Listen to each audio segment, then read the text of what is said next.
नमस्कार, मैं हूं वीरेंद्र कुमार झा और आप इस समय देख रहे हैं खबर तक। खबर तक के धर्मानुरागी दर्शक वृंद, खबर तक के धर्मखंड के अंतर्गत आज मैं जिस कथा प्रसंग को लेकर आप सबके समक्ष उपस्थित हुआ हूं, उस कथा प्रसंग का संबंध महाराज युधिष्ठिर के द्वारा आत्महत्या करने के निर्णय से जुड़ा हुआ है। भक्तों, आपको यह सुनकर बड़ा आश्चर्य लगा कि धर्मराज युधिष्ठिर और आत्महत्या करने की सोच, ऐसा कदापि नहीं हो सकता, क्योंकि हम सब इस बात को जानते हैं कि महाराज युधिष्ठिर परम ज्ञानी धीर वीर पुरुष थे और अपना हर काम काफी सोच समझ कर किया करते थे। बड़ी विपरीत परिस्थितियां उन्होंने झेली थी, बड़े चिंतन कर कोई निर्णय लेते थे। हालांकि उसमें से एक आध बड़ी गलतियां भी हुई हैं, जैसे युद्ध क्रीड़ा में राज्य और भाइयों सहित द्रौपदी तक को हार जाना और बाद में उसके कारण दुशासन के द्वारा दुर्योधन के कहने पर चीरहरण करने की घटना। हालांकि इसके कारण थे, लेकिन यहाँ भी उनके मन में आत्महत्या करने जैसा कोई विचार नहीं आया था।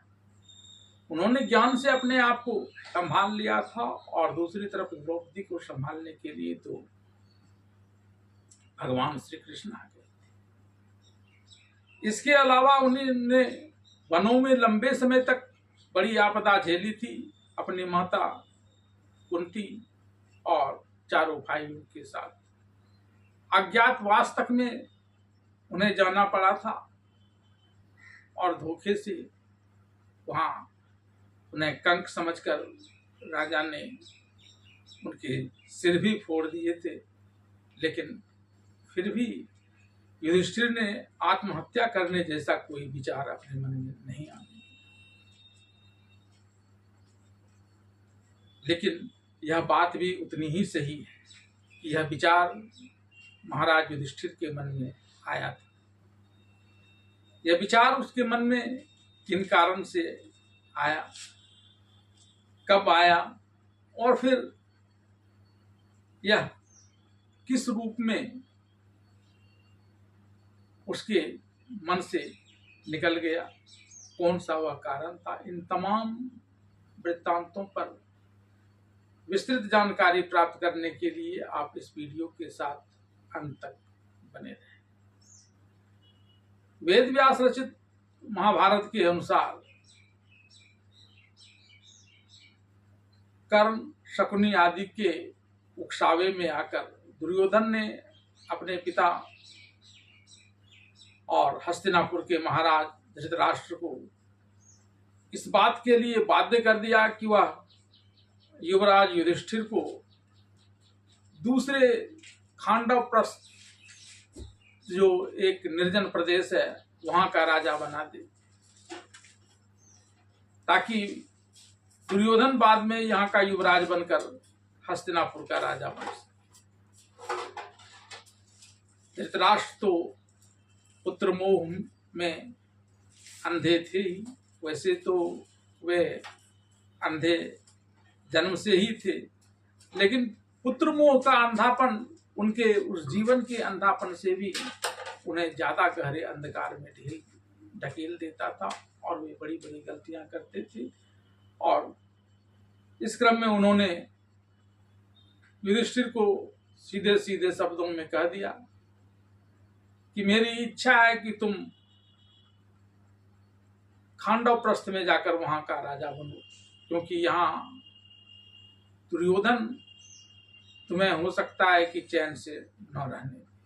बड़ी कूटनीति का सहारा लिया और सारी कूटनीति को समझते हुए भी युधिष्ठिर ने कोई प्रतिवाद नहीं किया और अपने भाइयों और माताओं के साथ खांडवप्रस्थ आ गए। यहाँ श्री कृष्ण ने अर्जुन और अग्निदेव की मदद से खांडवप्रस्थ वन को जला दिया और वहाँ एक रमणीय वातावरण का निर्माण किया और तभी वै नामक राक्षस ने वहाँ एक विशाल और सुंदर राजभवन का निर्माण किया और इस निर्माण प्रक्रिया के दौरान ही उसने युधिष्ठिर को राजसूय यज्ञ करने की सलाह दी। जब उसको इस प्रकार की सलाह देकर मैं दानव चला गया, तब महाराज युधिष्ठिर ने अपने भाइयों से इस बात को लेकर विचार विमर्श किया, अपने संबंधियों से इस बात को लेकर विचार विमर्श किया, बड़े बड़े ऋषियों और महर्षियों से लेकर विचार विमर्श किया और कृष्ण से भी इस बारे में विचार विमर्श किया। हालांकि श्री कृष्ण ने इसमें शुरुआत में कुछ कठिनाई आने की बात कहते हुए अर्जुन और भीम को अपने साथ लेकर जरासंध की नगरी मगध पहुंचे और वहां जरासंध की उन्होंने हत्या कर दी, क्योंकि जरासंध के रहते युधिष्ठिर किसी हाल में राजसूय यज्ञ को संपन्न नहीं कर सकते थे। इसलिए श्री कृष्ण ने इस कंटक को दूर कर महाराज युधिष्ठिर के राजसूय यज्ञ का रास्ता साफ कर दिया और फिर बाकी बचा काम अर्जुन, भीम, नकुल और सहदेव ने दुनिया के तमाम राजाओं को जीतकर या तो उनके राज्यों को अपने राज्य में मिला लिया या उन्हें कर देने के लिए बाध्य कर दिया और तब जाकर राजसूय यज्ञ प्रारंभ हुआ। इस राजसूय यज्ञ में दुनिया भर के राजाओं को आमंत्रित किया गया था। महर्षि धौम, महर्षि व्यास आदि इस राजसूय यज्ञ के ऋत्विज बने थे। लेकिन और यह बड़े धूमधाम से यह राजसूय यज्ञ संपन्न हुआ। उसके बाद एक एक कर राजागण वहां से जाने लगे। श्री कृष्ण ने भी युधिष्ठिर से जाने की अनुमति ली और द्वारिकापुरी लौट आए और तब भगवान व्यासदेव ने भी युधिष्ठिर से कहा कि वह भी अपनी तपोभूमि में तप करने के लिए यहाँ से जाना चाहते हैं। तब धर्मराज युधिष्ठिर ने नकुल और सहदेव को यह कहते हुए कि वे दोनों भाई इन्हें सुरक्षित इनके तपोभूमि तक पहुंचा दें, लेकिन इससे पहले कि महाराज व्यासदेव वहां से जा पाते, युधिष्ठिर ने एक शंका प्रकट कर दी व्यास के सामने, यह कहते हुए कि इस यज्ञ की शुरुआत में जैसे ही श्री कृष्ण की अग्र पूजा की गई, वैसे ही शिशुपाल ने वहां हंगामा मचा दिया और परिस्थितियां इस प्रकार बनी कि शिशुपाल का वध करना पड़ा। ऐसा कहा जाता है कि यज्ञ के समय किसी प्रकार की हिंसा का बुरा फल 13 वर्षों तक मिलता है। इस पर व्यासदेव ने कहा कि शिशुपाल अपनी गलतियों से यज्ञ के प्रारंभ से पूर्व मारा गया था और एक प्रकार से श्री कृष्ण ने तो उसे मोक्ष प्रदान किया, तो शिशुपाल की वजह से कोई अनिष्ट की आशंका नहीं है। लेकिन जैसा मैं भविष्य देख रहा हूं, उसके अनुसार तुम्हें निमित्त बनाकर 13 वर्ष के अंदर बड़ा युद्ध होगा, जिसमें तुम्हारे परिवारजनों के साथ साथ दुनिया भर के क्षत्रिय राजे महाराजे मारे जाएंगे। और यह कहकर व्यासदेव अपनी तपोभूमि की तरफ चले गए। व्यासदेव के जाने के बाद महाराज युधिष्ठिर को मोह हो गया कि अकेले उनकी वजह से इतने लोगों की जान चली जाएगी, यह तो अच्छा नहीं, इससे बेहतर अपना ही प्राण त्याग देना है।